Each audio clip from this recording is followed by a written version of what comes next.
अस्सलाम वालेकुम students, my name is Fariya Sabeen and I am your science teacher.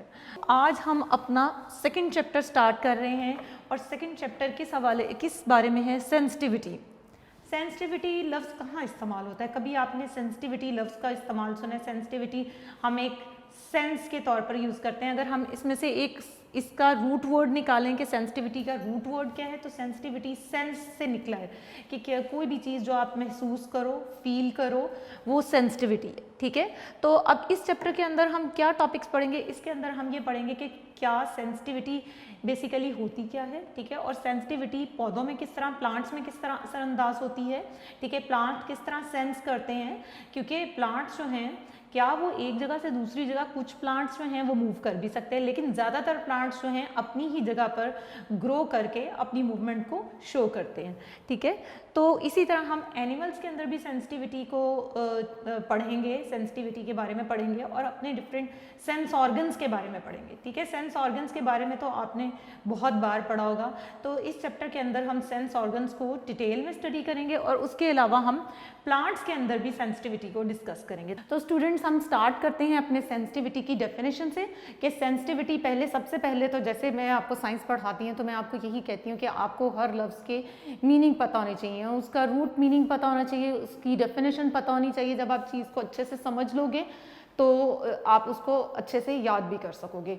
और हर एक लेक्चर के शुरू में जैसा मैं आपको कहती हूँ कि अपनी बुक्स को ओपन कर लें और hold the pencil in your hand, एक पेंसिल आपके हाथ में होनी चाहिए ताकि जो भी मुश्किल लफ्ज़ हों आप साथ साथ उनके मीनिंग्स लिख सकें। ठीक है, तो हमारी डेफिनेशन क्या है? It is the ability of an organism to respond to particular stimulus. ठीक है, अब एबिलिटी क्या है? किसी भी ऑर्गेनिज्म की सलाहियत। ऑर्गेनिज्म क्या हो सकते हैं? प्लांट्स भी हो सकते हैं, एनिमल्स भी हो सकते हैं। किसी भी ऑर्गेनिज्म की एबिलिटी, वो किसी पर्टिकुलर स्टिमुलस को रिस्पॉन्स करने की जो एबिलिटी होगी, वो एबिलिटी क्या कहलाएगी? सेंसिटिविटी कहलाएगी। ठीक है, और अब पहली डेफिनेशन के अंदर एक ऐसा वर्ड यूज हुआ है स्टिमुलस, जिसके मायने हो सकता है कि बहुत सारे बच्चों को ना पता हो। तो हमारी सेकंड डेफिनेशन क्या है? स्टिमुलस की ही है। Any change in the external and internal environment, कोई भी ऐसी तब्दीली जो हमारे एक्सटर्नल या इंटरनल एनवायरनमेंट के अंदर हो रही हो, जिसकी वजह से कोई भी ऑर्गेनिज्म जो है वो रिस्पॉन्ड करता है, तो वो तब्दीली जो है वो क्या कहलाती है? स्टिमुलस कहलाती है। सेंसिटिविटी क्या है? ये किसी भी ऑर्गेनिज्म की वो एबिलिटी है, वो सलाहियत है जिसकी वजह से वो कोई भी मूवमेंट शो करता है या कोई रिस्पॉन्ड शो करता है। और स्टिमुलस क्या है? वो तब्दीली जिसकी वजह से ऑर्गेनिज्म कोई भी रिस्पॉन्स शो करता है। ठीक है, अब रिस्पॉन्स क्या है? The reaction of an organism to a particular stimulus. अब वो रिस्पॉन्स कुछ भी हो सकता है। फॉर एग्जाम्पल, अगर हम एक छोटी सी मिसाल लें, आपके साथ एक स्टूडेंट, आपकी फेलो बैठी हुई है, आपकी क्लास में काम कर रहे हैं, वो आपको हाथ हिलाकर बुलाती है या मतलब आपको टच कर कर बुलाती है या आपको दिखाती है या आपको बोलकर बुलाती है, तो ये क्या है? ये एक उसका बोलना क्या है, उसका आपको मुतवज्जा करना क्या है? ये एक स्टिमुलस है और उसके नतीजे में आप जो जवाब दोगे वो क्या होगा? रिस्पॉन्स, वो आपका रिस्पॉन्स होगा। ठीक है, अब हमारा जो पहला टॉपिक है इस चैप्टर का वो सेंसिटिविटी इन प्लांट्स है, यानी हम प्लांट्स के अंदर सेंसिटिविटी के टॉपिक को सबसे पहले स्टडी करेंगे और उसके बाद हम एनिमल्स के अंदर सेंसिटिविटी को स्टडी करेंगे। तो प्लांट्स के अंदर जो सेंसिटिविटी है, बेसिकली अब पौधे जो हैं वो एक जगह से दूसरी जगह आपको पता है नहीं मूव कर सकते, सिवाय कोई एक दो बहुत ही माइक्रोस्कोपिक यूनिसेलुलर प्लांट्स हैं वो मूव कर सकते हैं। उसके अलावा तमाम प्लांट्स जो हैं वो एक ही जगह पर ग्रो करते हैं और उसी जगह पर उनके कुछ बॉडी पार्ट्स जो हैं वो लाइट को, टच को या फिर डार्कनेस को रिस्पॉन्ड करते हैं। ठीक है, अब ट्रॉपिज्म क्या है? ट्रॉपिज्म है मूवमेंट। ट्रॉपिज्म का क्या मतलब है? मूवमेंट। मूवमेंट क्या है? रिस्पॉन्ड टू टच, यानी अगर किसी पौधे को हम हाथ लगाएं तो उसके अंदर कोई तब्दीली या कोई रिस्पॉन्स नज़र आए। ठीक है, या लाइट, या कोई पौधा ऐसा होता है कि बहुत तेज़ लाइट हो तो वो कोई सडन रिस्पॉन्स देता है, विल्ट कर जाता है, या उसकी ग्रोथ अच्छी होती है लाइट के अंदर। या डार्कनेस जब होती है तो प्लांट्स कैसे रिस्पॉन्ड करते हैं। ठीक है, तो इसी टॉपिक को हम डिटेल में यहाँ पर स्टडी करेंगे। हम लोग डिफरेंट प्लांट्स की डिफरेंट एग्जांपल्स लेंगे और डिफरेंट टाइप ऑफ मूवमेंट्स के अंदर उनको स्टडी करेंगे कि अगर ये पौधा इन हालात में किस तरह की मूवमेंट शो करता है, या प्लांट का कौन सा बॉडी पार्ट जो है वो किस टाइप की मूवमेंट शो करता है। ठीक है, तो आप लोगों ने अपनी बुक खोली होगी, अपनी बुक के अंदर पेज नंबर 12 को हम स्टडी कर रहे थे। पेज नंबर 12 पे सेंसिटिविटी इन प्लांट्स का टॉपिक हमने स्टार्ट किया हुआ है।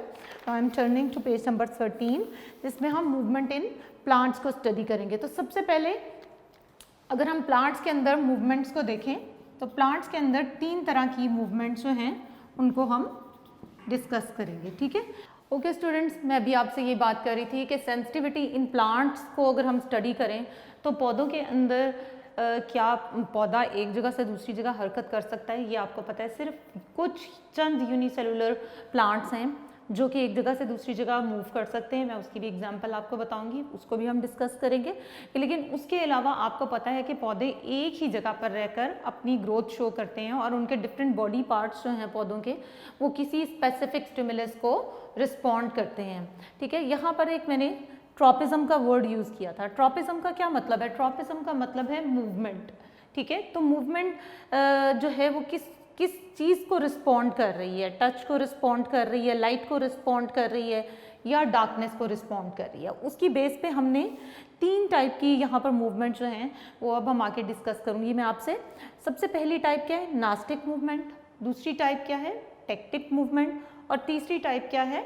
Tropic movements. ठीक है, अब सबसे पहले मैं आपसे नास्टिक मूवमेंट्स को डिस्कस करूँगी। अच्छा, कभी आपने एक प्लांट है जिसे उर्दू में छुई मुई का पौधा कहते हैं और इंग्लिश में जिसको टच मी नॉट कहते हैं, क्या आप लोगों ने कभी वो पौधा देखा है टच मी नॉट का? अगर आपके घर के अंदर ये पौधा है, ये बहुत आम पौधा इजीली अवेलेबल है, अगर आप किसी नर्सरी से लेना चाहें तो बहुत आसानी से आपको मिल जाएगा। अब इस पौधे के अंदर एक खासियत है कि इसके पत्ते जो हैं वो एक छोटे छोटे से इसके पत्ते होते हैं, ऐसे ऐसे लगे होते हैं एक शाख के ऊपर, और इस तरह काफ़ी ज़्यादा छोटा सा ये एक पौधा होता है। अब जैसे ही कोई भी इसके पत्तों को टच करता है या छूता है तो क्या होता है? ये पत्ते फ़ौरन से अंदर की तरफ को बंद हो जाते हैं। कैसे बंद हो जाते हैं? ये इस तरह बंद हो जाते हैं। अगर ये डायग्राम आपको सही नज़र आए तो आप इस चीज़ को इजीली ऑब्जर्व कर सकते हैं कि जैसे ही हमने इस पौधे के पत्तों को छुआ, फ़ौरन से ये पत्ते अंदर की तरफ को बंद हो जाते हैं और कुछ मिनट के बाद ये पत्ते दोबारा से खुल जाते हैं। ठीक है, अब ये नास्टिक मूवमेंट ये ख़ास पौधे की एक मूवमेंट है और उस पौधे को हम क्या कहते हैं? उस प्लांट को हम क्या कहते हैं? Touch me not. ठीक है, अब ये क्या है? अब ये रिस्पॉन्ड टू टच है, यानी अगर किसी पौधे के किसी एक हिस्से को हमने टच किया है, उस पौधे के हिस्से को छुआ है हमने, तो क्या हुआ है कि वो पत्ते जो हैं वो अंदर की तरफ को बंद हो गए हैं। ये पत्तों ने क्या शो किया है? पत्तों ने रिस्पॉन्स शो किया है। और स्टिमुलस क्या है? टच। जो चीज़ें हम ऊपर से पढ़ते आ रहे हैं उन्हीं चीज़ों को हम यहाँ पर इम्प्लीमेंट करेंगे। ठीक है, तो पहली हमारी टाइप क्या है? Nastic movement. नास्टिक मूवमेंट की अगर डेफिनेशन हम पढ़ें तो these are non directional movement. Non directional कि ये किसी खास डायरेक्शन में मूवमेंट नहीं होती, ये made by particular part of plant in response to external leaves, external stimulus. अब इसमें क्या है? Closing up of the leaves of mimosa plant और टच मी नॉट। अब इस पौधे के 2 नाम हैं, एक तो इसको हम कहते हैं मिमोसा और एक इसका नाम है टच मी नॉट। ठीक है, तो टच मी नॉट जो पौधा का नाम है उसके साथ उसके अंदर क्या एक डिफरेंट रिस्पॉन्स वो शो करता है जो आप बाकी अगर आपके घर में पौधे हैं, आप किसी भी पौधे के पत्तों को हाथ लगा कर देखें तो कभी भी वो बंद नहीं होंगे। ये एक ख़ास पौधा है जो एक ख़ास किस्म का रिस्पॉन्स शो करता है। तो ऐसी मूवमेंट जो टच करने पर कोई भी पौधे के अंदर कोई मूवमेंट या कोई रिस्पॉन्स शो हो, that type of movement is called nastic movement. ठीक है, nastic movements are non directional movements के, यानी इनकी कोई ख़ास डायरेक्शन नहीं है। ठीक है, और इसकी एग्जाम्पल में हम क्या लिखेंगे? टच मी नॉट प्लांट और mimosa plant, both the plants are same. Okay, अब हमारी सेकेंड टाइप ऑफ मूवमेंट क्या है? Tactic movements. ठीक है, पहली टाइप ऑफ मूवमेंट्स क्या थी? Nastic movement. Second type of movement क्या है? Tactic movements. ठीक है, अब टेक्टिव मूवमेंट्स क्या है? जिसमें जो मैंने आपको स्टार्ट में भी बताया है कि यूनिसेलुलर प्लांट्स जो होते हैं वो एक जगह से दूसरी जगह मूव करते हैं, तो यहाँ पर हम उन्हीं प्लांट्स का जिक्र करेंगे। टेक्टिक मूवमेंट्स वो मूवमेंट हैं जिनके अंदर प्लांट जो है, कोई भी जो पौधा है यूनिसेलुलर प्लांट, वो एक जगह से दूसरी जगह मूव करता है लाइट या किसी भी और जो स्टिमुलस है उसके रिस्पॉन्स में। That type of movement is called tectic movement. When the whole organism moves from one place to another place, that type of movement is called tectonic movements. अच्छा, इसकी जो एग्जाम्पल है, इसमें जो दोनों प्लांट्स के नाम हैं, both the names are quite difficult. Students पहली दफ़ा इनको याद करते हैं तो उन्हें याद करने में थोड़ा सा मसला होता है। अच्छा, मैं आपको एक छोटी सी बात बताऊं, अभी ही जैसे ही हम टॉपिक एंड करेंगे तो मैं इसको याद करने का आपको बहुत ही आसान तरीका बताऊंगी, ठीक है। जब भी दो चीज़ें या दो से ज़्यादा चीज़ें आप एक ही टॉपिक के अंदर पढ़ रहे हो तो सबसे बड़ी बात होती है कि आप उनके पॉइंट्स को कन्फ्यूज़ कर सकते हो, ठीक है। At the end of this topic मैं आपको एक छोटा सा तरीका बताऊंगी जिससे आप चीज़ों को ज़्यादा अच्छे से लर्न कर सकोगे। अब टेक्टिक मूवमेंट के अंदर उन दो प्लांट्स का नाम जो है क्लेमाइडोमोनास और यूग्लिना। ओके स्टूडेंट्स, मैं आपसे डिस्कस कर रही थी टेक्टिक मूवमेंट की जो एग्जांपल्स हैं उनके नाम के बारे में कि हम उसको किस तरह आसानी से याद कर सकते हैं। हम उनके सिलेबल बना लेंगे। सिलेबल बनाना क्या होता है कि जब आपके पास एक लॉन्ग डिफ़िकल्ट वर्ड आ जाए तो आप उसको कैसे याद कर सकते हैं, हम उनके सिलेबस बना लेंगे। सिलेबल किस तरह बनाएंगे, हम उनके छोटे छोटे पार्ट्स बना लेंगे। हो सकता है कि आपके घर में आपकी मदर या सिस्टर या कोई भी आपको जब याद करवाता हो तो इस तरह डिफ़िकल्ट वर्ड के पार्ट बना, क्लेमाइडोमोनास। अगर आप इसके ये 3 सिलेबल वर्ड्स बना लेंगे, बिलीव मी, कभी भी आपको क्लेमाइडोमोनास की स्पेलिंग कभी भी नहीं भूलेंगे। क्लेमाइडोमोनास, आपने इसको याद भी इसी तरह करना है, इसी तरह आपने इसके स्पेलिंग्स याद करने। एंड यूग्लिना, इस तरह आप इसको याद करेंगे तो कभी भी आपको इसके स्पेलिंग नहीं भूलेंगे। तो आज के बाद जब भी कोई डिफ़िकल्ट वर्ड होगा जिसको याद करना आपको मुश्किल लगे, आप उसके सिलेबल वर्ड्स बना लें, या सिलेबल के अलावा अगर आप उसको आसान लफ्ज़ों में कहें आप उसके पार्ट्स बना लें। इस तरह आपको उस डिफ़िकल्ट वर्ड को याद करने में बहुत आसानी हो जाएगी, ठीक है। अब उसके बाद next we will move to our last type of movement, that is tropic movement. अब हम ट्रॉपिक मूवमेंट की बात करें तो ट्रॉपिक मूवमेंट जो है इसमें क्या, पहली जो थी हमारी टाइप ऑफ मूवमेंट थी नास्टिक मूवमेंट, जिसमें हमने टच मी नॉट प्लांट को पढ़ा और वो नॉन डायरेक्शनल मूवमेंट थी। सेकेंड टाइप हमारी थी टेक्टिक मूवमेंट्स की। टेक्टिक मूवमेंट्स के अंदर हमने क्या पढ़ा, टेक्टिक मूवमेंट्स के अंदर हमने पढ़ा कि कोई भी पौधा एक जगह से दूसरी जगह मूव कर जाए लाइट के रिस्पॉन्स में, as a light as a stimulus use हो रहा है इसके रिस्पॉन्स में, तो वो मूवमेंट जो है वो क्या कहलाएगी, टेक्टिक मूवमेंट। और सबसे एंड पे हमारे पास ट्रॉपिक मूवमेंट आई हैं।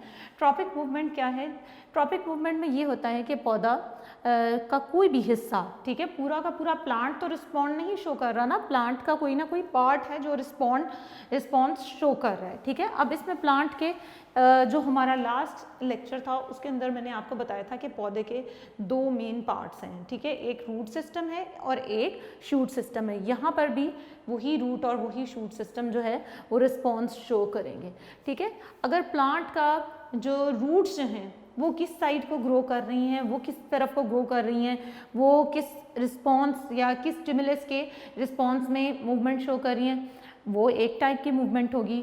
और जो पौधे का ऊपर वाला हिस्सा है, जो तना है, वो किस टाइप को किस स्टिमुलस के रिस्पॉन्स में मूवमेंट शो कर रहा है, वो एक टाइप ऑफ मूवमेंट है, ठीक है।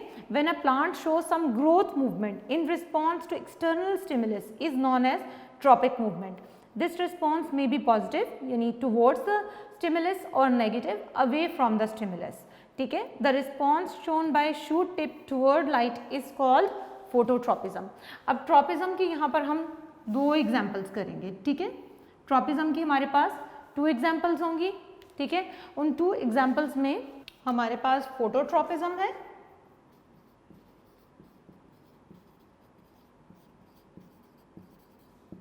और सेकेंड मूवमेंट हमारे पास है जियोट्रॉपिज्म। ओके स्टूडेंट्स, क्या इस नाम को देखते कुछ कोई वर्ड, कोई रिलेशनशिप आपको याद आता है? जैसे हम फोटोसिंथेसिस जो वर्ड एक पढ़ते हैं, तो फोटोसिंथेसिस में जो फोटो वर्ड है उसका मतलब क्या होता है, लाइट। और जब भी हम जियो वर्ड यूज करते हैं तो जियो वर्ड का क्या मतलब होता है, अर्थ, जमीन। तो फोटोट्रॉपिज्म कैसी टाइप ऑफ मूवमेंट होगी, जो लाइट के रिस्पॉन्स में होगी, ठीक है। और कौन सा पौधे का हिस्सा इस मूवमेंट को शो करेगा, शूट टिप। शूट टिप यानी जो शूट है, जो तना है, वो किस साइड को ग्रो कर रहा है, वो लाइट की तरफ को ग्रो कर रहा है। ये इसकी ग्रोथ मूवमेंट है जो लाइट की तरफ को ग्रो कर रहा है, इसको हम क्या कहेंगे, फोटोट्रॉपिज्म। और एग्जाम्पल क्या होगी, शूट टिप, ठीक है, और इस मूवमेंट को, ट्रॉपिक मूवमेंट को हम ग्रोथ मूवमेंट भी कह सकते हैं, ठीक है। उसके बाद जियोट्रॉपिज्म, अगर हम इन वर्ड के मीनिंग याद रखेंगे तो हमें इसकी डेफिनेशन बनाने में, स्टूडेंट्स को याद करने में बिल्कुल भी मुश्किल नहीं होगा। अगर आपको फोटो के मीनिंग याद होंगे तो एकदम से आपके जहन में आ जाएगा कि फोटोट्रॉपिज्म का क्या मतलब है, कि फोटोट्रॉपिज्म एक ऐसी ट्रॉपिज्म मूवमेंट है, ट्रॉपिज्म का क्या मतलब है, मूवमेंट, और फोटो का क्या मतलब है, लाइट। तो ऐसी मूवमेंट जो लाइट के रिस्पॉन्स में शो की जा रही है वो टाइप ऑफ मूवमेंट क्या होगी, फोटोट्रॉपिज्म। उसके बाद हमारे पास है जियोट्रॉपिज्म। जियोट्रॉपिज्म क्या है, जियो का मतलब है अर्थ, जमीन। तो जमीन की तरफ कौन मूवमेंट शो कर रहा है, पौधे का कौन सा ऐसा हिस्सा है जो जमीन की तरफ मूवमेंट शो कर रहा है, डेट इज अर्थ। तो रूट्स जो हैं वो पौधे का वो हिस्सा है जो किसकी तरफ को मूवमेंट शो कर रही हैं, ज़मीन की तरफ को मूवमेंट शो कर रही हैं। दिस, तो यहाँ पर हमारी एग्जांपल क्या हुई, रूट्स, और जियोट्रॉपिज्म क्या है, the movement which is shown in response to gravity और अर्थ, या ग्रेविटी की तरफ जो मूवमेंट शो कर रहे हैं ज़मीन के अंदर की तरफ। अब रूट्स जो हैं आप देखते हो, रूट्स नीचे की तरफ को ग्रो करती हैं और पौधे का तना जो है वो ऊपर सूरज की तरफ को ग्रो करता है, लाइट की तरफ को ग्रो करता है। तो ये नेचुरल भी एक मूवमेंट का हमें पता है, और अगर हम उसको डिटेल में मूवमेंट की टाइप्स में स्टडी करें तो भी हमें ज़्यादा अच्छी तरह पता लग जाएगा। तो इस टॉपिक को एक दफ़ा फिर मैं आपको डिटेल में बता देती हूँ। हमने सेंसिटिविटी ऑफ प्लांट्स पढ़ा है। सेंसिटिविटी ऑफ प्लांट्स में हमने ट्रॉपिज्म यानी मूवमेंट पढ़ी है जो टच, लाइट या डार्कनेस के रिस्पॉन्स में शो होगी। Nastic movement first type of movement थी जिसके अंदर हमने touch me plant, touch me not plant और मिमोसा प्लांट की एग्जाम्पल पढ़ी, जिसमें मैंने आपको बताया कि कोई भी पौधा अगर हम उसे टच करें, कोई पौधा नहीं, टच मी नॉट, कोई भी पौधा नहीं, सिर्फ टच मी नॉट एक ऐसा प्लांट है जिसको अगर हम टच करेंगे तो टच करने पे क्या होगा, वो पौधे के पत्ते अंदर को बंद हो जाएंगे, ठीक है। अंदर को बंद होने से वो क्या अपनी एक खास मूवमेंट शो करेगा। सेकंड हमने टेक्टिक मूवमेंट्स पढ़ा था। टेक्टिक मूवमेंट्स के अंदर मैंने आपको बताया कि पौधे जो प्लांट है वो यूनिसेलुलर प्लांट होगा और वो पूरे का पूरा एक जगह से दूसरी जगह मूव करेगा, and that type of movement is called tactic movements, ठीक है। और इसकी एग्जाम्पल क्लेमाइडोमोनास और जुगलिना है, एंड उस एग्जाम्पल को याद करने का तरीका भी मैंने आपको बता दिया। And third type of movement क्या है, फोटोट्रॉपिज्म और जियोट्रॉपिज्म, ठीक है। फोटो याद रखिएगा, ये लिख लें, ये छोटे छोटे वर्ड्स जो मैं आपको बताती हूँ ये ज़रूर पेंसिल से अपनी बुक के ऊपर नोट कर लें या अपने नोट्स के ऊपर नोट कर लें। Photo means light, tropism mean movement. तो ऐसी मूवमेंट जो लाइट के रिस्पॉन्स में शो की जाए, that type of movement is called phototropism.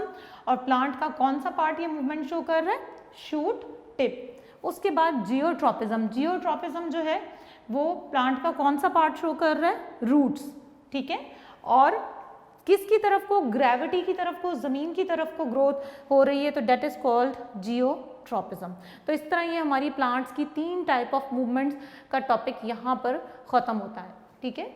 मुझे उम्मीद है कि आपको ये टॉपिक बहुत अच्छे से समझ आ जाएगा। और इससे रिलेटेड हम देख लेते हैं कि हमारे पास क्या शॉर्ट आंसर क्वेश्चंस हैं, क्या कोई लॉन्ग क्वेश्चन भी है, या हमारे पास कोई MCQs भी इससे रिलेटेड हैं, ठीक है। सबसे पहला अगर MCQ हम देखें, आप अपने नोट्स खोलें, पेज नंबर 7 पे सेकेंड चैप्टर हम स्टडी कर रहे हैं, that is sensitivity.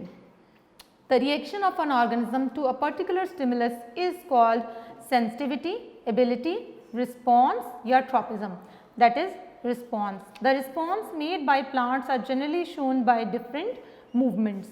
The non-directional movement made by plant are called nastic movements, ठीक है। The response shown by shoot tip toward light is called phototropism, ठीक है।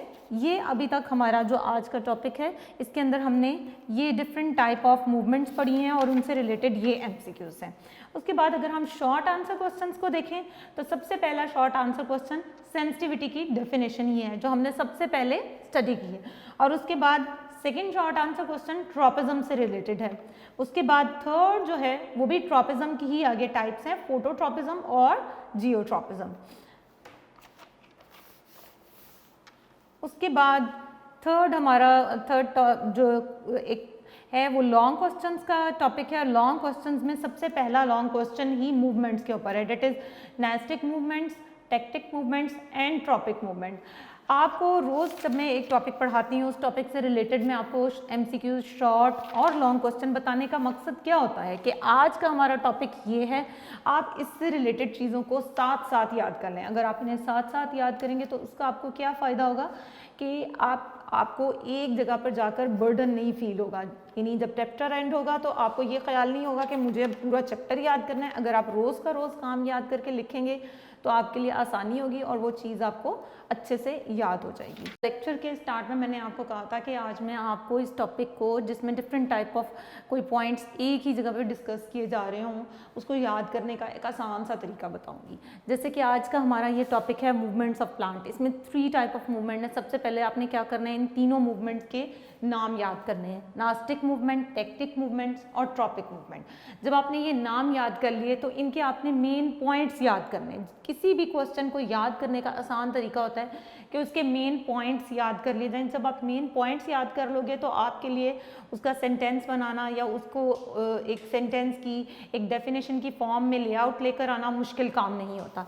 सबसे पहले हम नास्टिक मूवमेंट को डिस्कस कर लेते हैं। नास्टिक मूवमेंट के मेन पॉइंट्स क्या थे कि सबसे पहले तो ये नॉन डायरेक्शनल मूवमेंट है। नॉन डायरेक्शनल मूवमेंट का मतलब क्या है कि ये किसी खास डायरेक्शन में मूव नहीं कर रही। दूसरा, इसका स्टिमुलस क्या था, टच, यानी whenever any plant show a response in the result of any touch or something else, कोई भी एक्सटर्नल स्टिमुलस इसमें कौन सा यूज हो रहा है, टच, ठीक है। और प्लांट की एग्जाम्पल क्या है, मिमोसा प्लांट, ठीक है। इसकी डेफिनेशन मैं आपको पढ़ देती हूँ। These are non directional movement made by part of plant in response to external stimulus, for example closing up of the leaves of mimosa plant. तो हमने बेसिक इसके इस पूरी डेफिनेशन में से 3 पॉइंट ले लिए। एक तो ये क्या है, नॉन डायरेक्शनल मूवमेंट। दूसरा, हमारे पास स्टिमुलस क्या यूज हो रहा है, एक्सटर्नल स्टिमुलस, टच, ठीक है। और तीसरा, हमने एग्जाम्पल क्या देनी है, मिमोसा प्लांट की, closing up of the leaves of mimosa plant. तो इस तरह आप 3 पॉइंट्स में आपने इस पूरे डेफिनेशन को लिख लिया। अब आपको अगर ये 3 पॉइंट्स याद रहेंगे तो आपके लिए कितना आसान हो जाएगा इसकी पूरी डेफिनेशन को क्रिएट करना और याद करना। इसी तरह हमारी सेकंड डेफिनेशन क्या है, टेक्टिक मूवमेंट। इसमें आपने याद रखना है कि टेक्टिक मूवमेंट एक ऐसी टाइप ऑफ मूवमेंट है जिसमें whole organism move from one place to another place in response to light in water, कि लाइट या वाटर या कोई भी स्टिमुलस है जिसके रिस्पॉन्स में पूरा ऑर्गेनिज्म एक जगह से दूसरी जगह मूव करता है। ऐसी टाइप ऑफ मूवमेंट को क्या कहते हैं, टेक्टिक मूवमेंट। और एग्जाम्पल्स क्या है, यूग्लिना एंड क्लेमाइडोमोनास। याद रखिएगा कि इसके सिलेबल वर्ड बनाकर आपने इसके स्पेलिंग्स को याद करना है, ठीक है। And third type of movements क्या है, ग्रोथ मूवमेंट, ठीक है। और ग्रोथ मूवमेंट किसी भी जो भी रिस्पॉन्स, जो भी स्टिमुलस होगा उसके रिस्पॉन्स में जो ग्रोथ मूवमेंट्स होंगी वो ट्रॉपिक मूवमेंट कहलाएंगी। और 2 तरह की ग्रोथ मूवमेंट हैं, फोटोट्रॉपिज्म एंड जियोट्रॉपिज्म। हमेशा याद रखिएगा, फोटोट्रॉपिज्म, फोटो का मतलब है लाइट और ट्रॉपिज्म का मतलब है मूवमेंट। तो ऐसी मूवमेंट जो लाइट के रिस्पॉन्स में हो उसको फोटोट्रॉपिज्म कहते हैं, ठीक है। जियोट्रॉपिज्म, जियो मीन्स अर्थ, ग्रेविटी, तो ग्रेविटी की तरफ या ज़मीन की तरफ को जो भी टाइप मूवमेंट की होगी वो हम उसे जियोट्रॉपिज्म कहेंगे। तो अगर इस तरह किसी भी क्वेश्चन के आप मेन पॉइंट्स लिख लें तो स्टूडेंट्स आप मुझे बताएं क्या ये आसान नहीं हो जाएगा आपके लिए उस सवाल को याद करना, कि कम से कम आपको अगर उसके मेन पॉइंट्स याद होंगे। आज ही घर पे प्रैक्टिस करके देखें, इसी तरह इस क्वेश्चन के मेन पॉइंट्स को याद करके लिखें और उसके बाद उससे एक सेंटेंस क्रिएट करें, एक डेफिनेशन क्रिएट करें and then check it from your notes कि आपने किस हद तक इसको ठीक लिखा है। इस तरह याद करने से क्या फ़ायदा होगा आपको, कि आप एक बेसिक कॉन्सेप्ट लर्न कर लेंगे कि इस चीज़ को याद कैसे करना था, और दूसरी बात कि आपको पूरी डेफिनेशन याद करने में जो टाइम लगता है, अगर आपके कॉन्सेप्ट क्लियर होंगे, अगर आपने पॉइंट्स को समझ लिया होगा तो आपको उसको याद करना बहुत आसान हो जाएगा, ठीक है। मैं उम्मीद करती हूँ कि आप इस तरीके से क्वेश्चन को याद करेंगे और इससे फ़ायदा उठाएंगे और जल्दी अपना काम ख़त्म कर लेंगे। आप आज टाइमर लगाकर इस क्वेश्चन को याद करें, इस तरह पॉइंट्स बनाकर याद करें ताकि मुझे पता लग सके और मुझे ज़रूर अपना रिस्पॉन्स दें मैसेज करके, ठीक है। मैं अपने स्टूडेंट्स का इंतज़ार करूँगी कि वो इस क्वेश्चन को इस तरीके पे याद करें और फिर उसके बाद मुझे ज़रूर रिस्पॉन्स दें कि हमें इसको याद करने में कितनी आसानी हुई। और मुझे उम्मीद है कि आप लोग इस तरह याद करेंगे तो आपको ये क्वेश्चन जल्दी याद हो जाएगा, ठीक है। और अब लेक्चर के एंड पे मैं आपके लिए सिर्फ ये कहना चाहती हूँ कि आप अपना रोज़ का काम रोज़ याद करें, ठीक है। रोज़ का काम रोज़ याद करने का क्या होता है, आपके ऊपर कोई बर्डन नहीं होता। आपको ये पता होता है आज का काम मैंने ख़त्म कर लिया, अब आप फारिग हैं। अब आप जब कल काम करेंगे तो आपके पास सिर्फ उस दिन का काम होगा, तो इससे आपको काम करने में भी आसानी होगी, आपका वक्त भी कम लगेगा और आपकी जो लाइफ है वो एक्सट्रीम लाइंड होगी, डिसिप्लिन्ड होगी। ये छोटी छोटी बातें हैं जो आपकी लाइफ के अंदर डिसिप्लिन को लाती हैं, आपकी ज़िंदगी के अंदर आसानी को लाती हैं। अगर आप अपनी लाइफ के अंदर डिसिप्लिन को ले आएंगे तो आपकी ज़िंदगी बहुत आसान हो जाएगी। इसी बात के साथ मैं अपने लेक्चर को एंड करती हूँ। इंशाल्लाह अगले लेक्चर में आपसे मुलाकात होगी। अपना बहुत ख्याल रखिएगा। ओके स्टूडेंट्स, अल्लाह हाफ़िज़।